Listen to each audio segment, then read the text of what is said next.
আসসালামু আলাইকুম, আশা করি সকলে ভালো আছেন। আজকে একটা ভিন্ন ধরনের টপিক নিয়ে আলোচনার জন্য আসছি। দেখতেই পাচ্ছেন আমার হাতে একটা সিলিন্ডারের মোল্ড।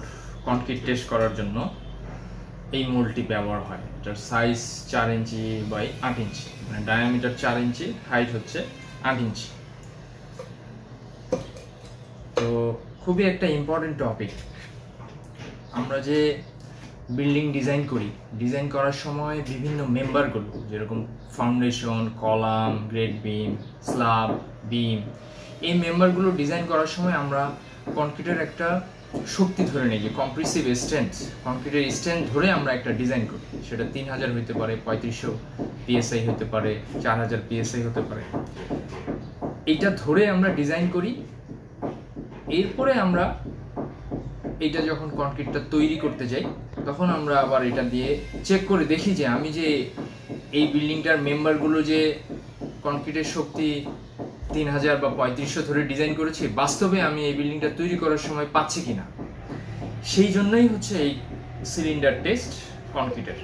সেটা এটা দিয়ে টেস্ট করতে হয়। 3টা সিলিন্ডার মিলে এক সেট।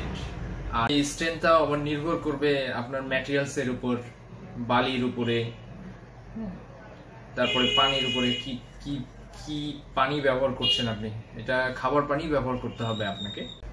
কনস্ট্রাকশন কাজ চলাকালীন সময় আপনাকে সিলিন্ডার বানিয়ে নিতে হবে।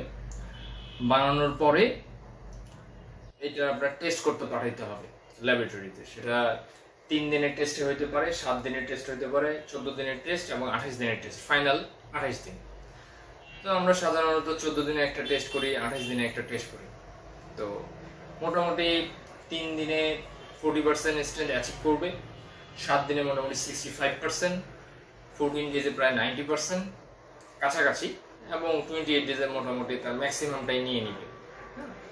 তো আশা রাখি আপনারা আপনাদের কনস্ট্রাকশন কাজ চলাকালীন সময় এইসব বিষয়গুলো খেয়াল রাখবেন, এবং বিল্ডিং নির্মাণ করার সময় এই সকল বিষয়গুলো খেয়াল রাখলে আপনার বিল্ডিং এর স্টেবিলিটি বেড়ে যাবে, মানে স্থায়িত্বকাল বেড়ে